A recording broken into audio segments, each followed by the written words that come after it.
My name is Frank Schaefer. In the 1970s and 80s, I was the nepotistic sidekick to my father, Francis Schaefer, a well-known evangelical evangelist, as we crisscrossed the country, helping to foment what became the religious right. And now, as I look back, as someone who's become a progressive, who votes Democrat more often than not, who opposes Donald Trump in everything he does and stands for, what strikes me is the idealism we had at the time in launching what became known as the pro-life movement, the anti-abortion movement. We derided feminists for going to work and leaving their children with daycare or nannies.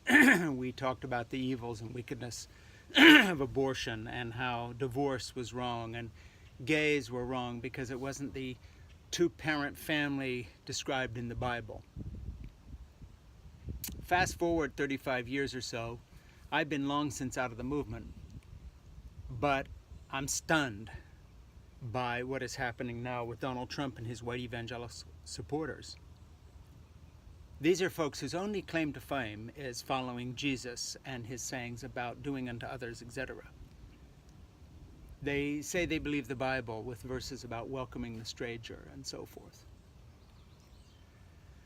You know, I just finished the day playing with 3 of my 5 grandchildren that I do care for after school and cook for and love, and usually these are positive times, but it was so bittersweet today, thinking about children exactly the same ages, 4 years old, 7 and 9, and for these 3 of my 5 grandchildren, and younger, who are being stripped away from their parents in crimes against humanity that I'd just like to remind anybody watching this were exactly the sort of things that Americans and the Allies hanged German officers for after World War II.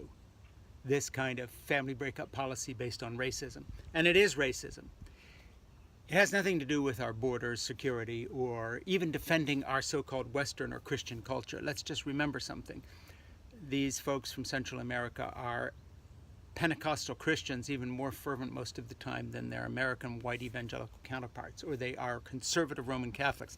They are exactly the kind of people with the kind of values, family values, hard work, Christian thinking, teaching, fundamentalist theology even, that so-called evangelicals in America say that they want everybody to accept when they talk about accepting Jesus, and yet they don't want them here. They support Trump even though he is turning ICE and our immigration service and our border patrol into literally paid child abusers. There is nothing more abusive than ripping an infant from a mother's arms and traumatizing that little girl into a screaming fit and then putting her in everything from tent cities to shady, privately run, contractor-operated care facilities.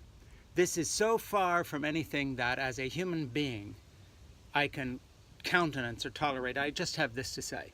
Every single officer working for ICE and immigration services today, anybody going along with this program, is in exactly the same position as the Nazis who said after the war, but I was just obeying orders.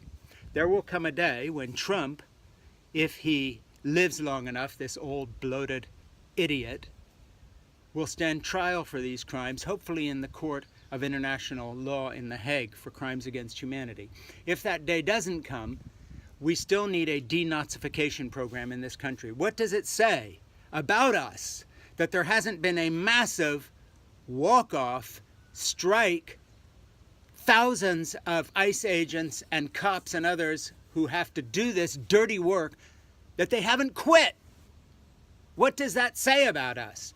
We have a full employment economy. They could get other jobs. They could get no job, but be able to look in the mirror and at their own families. What kind of scum carries out this sort of work? Forget the politics. What kind of scum takes a paycheck for taking a little boy or a little girl out of her mother's arms, a breastfeeding mother, and sending them off to a care center to exercise Trump's racism? And yes, it is racism.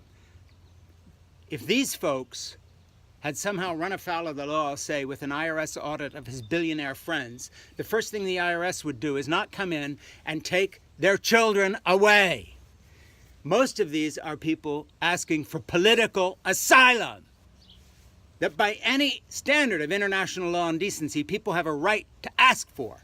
If a woman came down the street crying and bleeding, saying she had been raped, and asking for help from a cop, the first thing the cop would do is not strip her infant out of her arms and then investigate.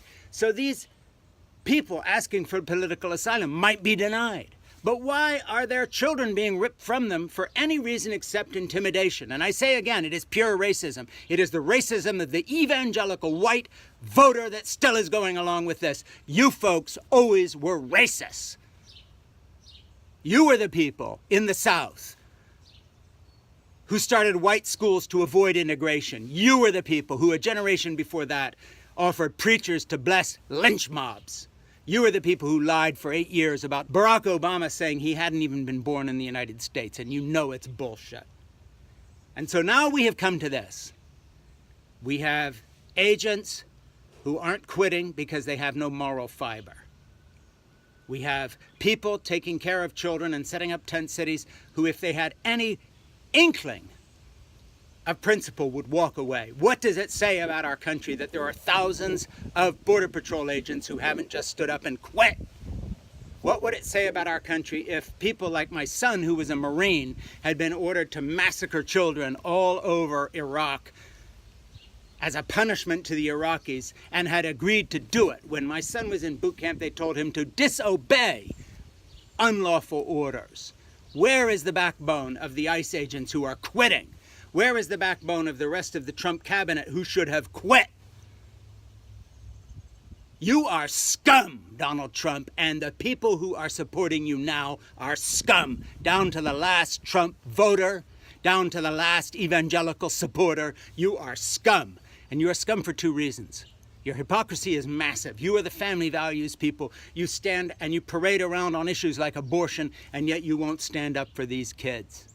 And they are Pentecostal parents' children. They are people whose fathers and mothers go to church and believe what you do, but they are brown.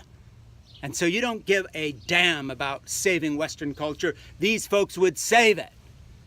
They would come in here with fervent faith and might even have voted Republican someday based on values, but you've thrown it away. It is now time to hate the evil you are doing if you support Trump. And so it was a prophetic presaging of events that Republicans were going to go along with someone accused of molesting a 14-year-old child sexually, and we're going to vote for him anyway in the affaire Roy Moore. But that was nothing. Now we have state-sponsored child molesting. Yes, this is molesting. This is abuse. My name is Frank Schaefer.